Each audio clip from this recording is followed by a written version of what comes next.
Deserve. Deserve daw ng Duterte Youth ang suspension sa proclamation nito bilang nanalong party list ayon sa youth groups. Hindi raw kasi nila totoong nire-representa ang marginalized na kabataan.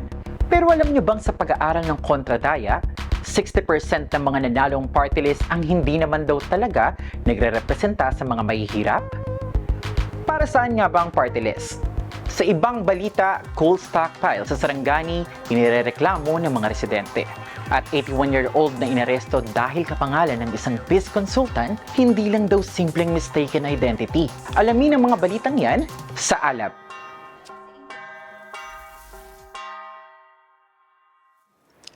Maalab na pagbati Pilipinas. Suspendido ang proklamasyon ng dalawang party list na nanalo ngayong halalan. Pinakatampok dito ang Duterte Youth Party List dahil sa mga isinampang reklamo ng youth groups sa kanila. Kabilang sa mga reklamo laban sa Duterte Youth ang red tagging. Itinuturing itong election violation sa guidelines ng COMELEC para sa 2025 elections. Noong din ang 2019 complaint laban sa Duterte Youth na kume-question sa registration nito bilang party list. Para kay Danilo Araw ng election watchdog na kontradaya, deserve ng Duterte Youth ang suspension ng kanilang proclamation. Kasi noon pa man, nung sinubukan nilang mag-apply for accreditation, may question na talaga dun sa kanilang track record, lumalabas na may loyalty sa isang personahe o sa isang political clan. Kaya ang push talaga namin ay disqualification. So, sino ang nire-representa nila? Ang youth ba? O ang mga Duterte? Isa lang ang Duterte Youth sa itinuturing na fake party list. Sa pag-aaral ng kontradaya, lumabas na 60% sa mga iprinoklamang party list ay maituturing na peke dahil bahagi sila ng political dynasty, may connection sa big businesses o kaya pinapatakbo ng militar. In other words, hindi totoong maituturing ng mga sektor na nasa laylayan. Dagdag ni Prof. Araw, 20% na nga lang ang nakalaan sa Kongreso para sana sa representante ng mga mahihirap, pero lalo pang pinapaliit ang mga espasyong ito. Ano nga ba dapat ang deserve maging party list? Ang diwa sana ng party list ay magkaroon ng boses yung mga marginalisadong sektor. Ngunit hindi yan yung nangyayari ngayon. Na-hijack na ng mga malalaking political dynasties at ng mga negosyo yung sistema ng party list system dito sa ating bansa.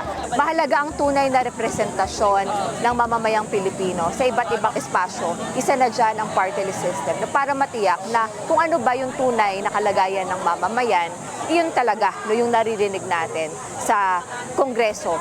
Pero ang tanong kasi, bakit hinayaan ng COMELEC na makatakbo ang mga fake party lists in the first place? Noong 2013, binanggit ng Korte Suprema na kahit sino ay pwedeng lumahok sa party list race dahil hindi raw di umano ito eksklusibo sa mga nasa laylayan lang sa lipunan. Kumbaga, 180-degree turn ito mula sa kanilang naunang desisyon na makatao sana kasi noong 2001 sinabi nila na ang party list ay para sa nasa laylayan ng lipunan. May malaking pananagutan yung COMELEC kasi sila yung nangangasiwa ng halalan ng accreditation ng party list. Pwede naman niyang i-reject yung application ng mga mayaman at makapangyarihan. Para sa kontradaya, importanteng may mga ipatupad agad na hakbang ang COMELEC para hindi na mamayagpag ang mga peking party list. Kinakailangan talagang maipasa yung anti-dynasty law. Kailangang gawin ng mga mamamayan yung tinatawag nating public pressure, dumulog sa Korte Suprema para sabihan yung mga justices na yung party list system ay para lang sa mga nasa laylayan ng lipunan. Kasabay ng pagtutulak ng mga reforma sa election system ng bansa, dapat maging mapagbantay ang taong bayan sa integridad ng party list system para matiyak na tunay itong naglilingkod sa mahihirap at api sa lipunan. Tuloy-tuloy na magbubuklod, mag-uorganisa, magkakaroon ng espasyo para sa mga talakayan upang palakasin ang boses ng kababaihan at mamamayang Pilipino. Sa Sarangani, kine-question ng mga residente ang pagtatambak ng coal malapit sa Sarangani Bay Protected Seascape. Panoorin ang aming report. Sa una nga wala pa nag-abot ang San Miguel, maayo ang among panginabuhi, makapanagat og tarong ang managat. Tapos karon nga nag-abot na ang coal mining, kulang na kaayo ang among panginabuhi. Nakatira sa Barangay Kalaong Maitum sa kahabaan ng Sarangani Bay Protected Seascape sina si Terayam Abduhari at Jimmy Oco. Pangisda at pagsasaka ang pangunahin nilang kabuhayan. Pero naapektuhan ito mula nang gawing imbakan ng tone-toneladang coal ang kanilang lugar. San Miguel Corporation ang itinuturo ng mga residente na may-ari ng minahan na pinanggagalingan ng coal na iniimbak sa Maitum. Isang tugboat din ng SMC Shipping Lightering Corporation na subsidiary ng kumpanya ang namataan sa lugar. Nagsulod dire 2022. Tapos dili sila nakigkuan sa amua sa mga katawhan tanan bago sila nagpagraba sa sila og mga bato bago sila nagpatawag og meeting.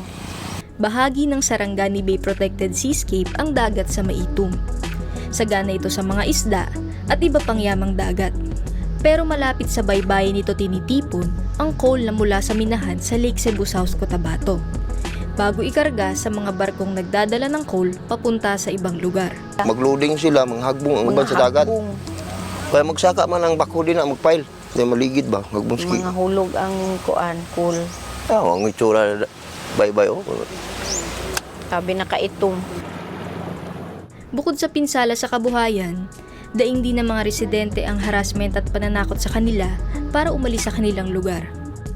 Dili na namo mabalaan kung sa among himuon, sa among panginabuhi. Kay ginabalik-balikan na lang man mi sa mga kuan.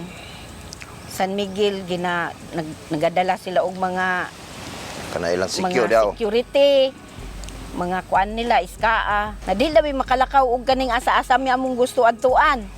Kay nagabantay man mi. Tungod sa among kahadlukan nga masulod nila ang among area.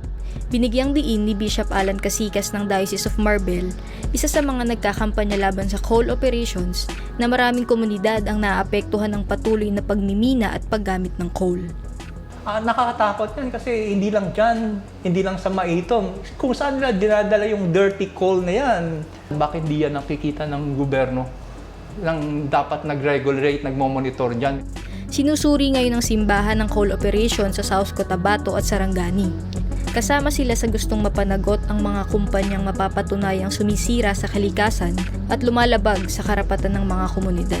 Nagko-consult kami ng lawyer, pinagawa namin ng checklist, ano mga possible violations na nagagawa dyan. Kaya pina-research namin ngayon dyan kung ano mga violations.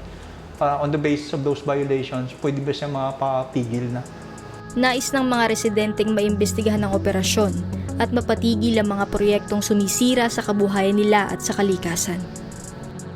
Mangayo unta mig tabang sa gobyerno nga matabangan mi niya nga di nami samukon sa mga taga San Miguel nga dili nami samukon sa among pagpuyo kay para magpuyo mi og malinawon. Ito si Jen Feliciano, nag-uulat para sa Alab. Nagsampa ng habeas corpus ang pamilya ng isang 81-year-old na lolong nakakulong dahil kapangalan niya ang isang NDFP peace consultant. Kaso lang ba ito ng mistaken identity o iba pa? Sa kasong ito, hiling ng mga abogado na magamit sana sa tama ang petisyon para sa habeas corpus. Ano nga ba ito? Alamin yan sa Rights Watch. Nagpunta sa Court of Appeals ang human rights groups para suportahan ang pamilya ni Prudencio Cebu Calubid, isang 81-year-old na lolo na nakakulong dahil sa mistaken identity. Nagsampa ang kanyang pamilya ng habeas corpus o petisyon para dinggin ng korte ang iligal na pag-aresto kay Calubid. Kapangalan ni Lolo Pruding ang isang NDFP peace consultant, si Prudencio Calubid, na dinukot noong 2006 at missing pa rin hanggang ngayon.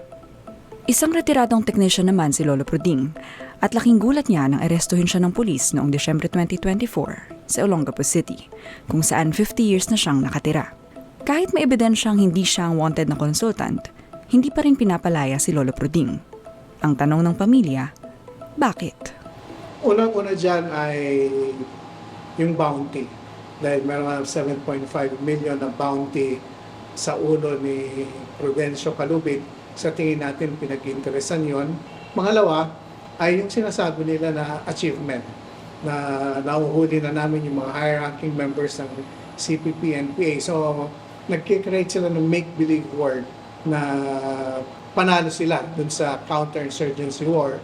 At the same time, kinukuha ito sa achievements. Ng mga opisyalis, probably nabigyan na sila ng medalya bukod pa doon sa bounty na nakuha nila dahil doon sa pagkakahuli.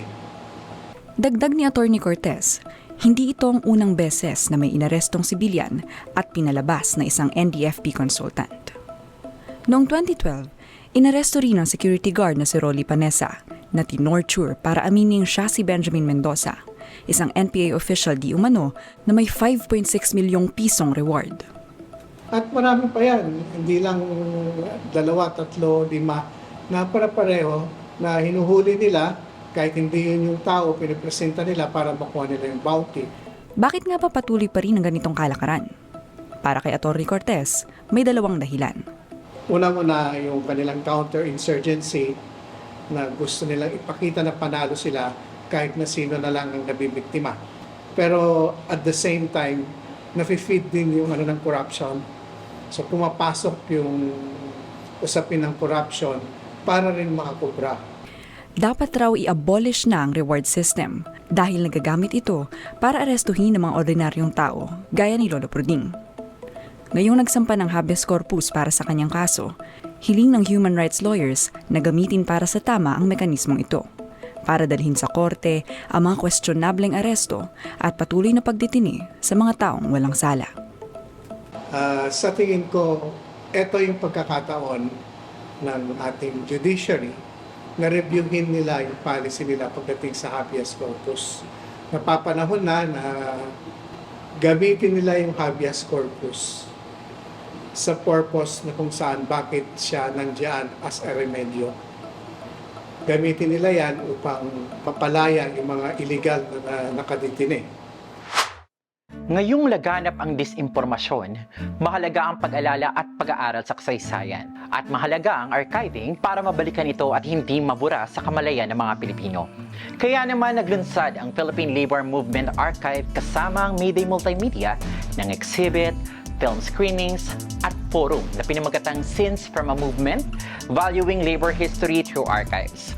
Bukas pa ang exhibit at may mga forum hanggang May 26 sa Ishmael Bernal Gallery sa UP Diliman. Magtungo lang sa Facebook page ng Mayday Multimedia para sa detalye. Naimbierna ang mga kababayan natin sa Eastern Visayas dahil sa biglaang paglimita sa pagdaan sa San Juanico Bridge. Ang tanong ng marami, what happened, Bella? Panoorin yan sa ating balita with Feelings. What happened, Bella? Sumailalim na sa state of emergency ang Samar simula noong May 20. What happened, Samar? I know, San Juanico Bridge, right? Bigla kasing inanunsyo ng Department of Public Works and Highways o DPWH na kailangang sumailalim ng tulay sa major repair. Dahil dito, nilimitahan ang mga sasakyang pwedeng dumaan sa San Juanico Bridge. Ipinagbawal na ang pagtawid sa tulay ng mga mabibigat na sasakyan gaya ng mga bus at truck na lagpas sa 3 tonelada. Nako, paano natatawid ang mga pasahero at kargo sa Samar at Leyte? Hindi naman nila kaya maging vampire para lumipad patawid, right? Tanong tuloy ng publiko.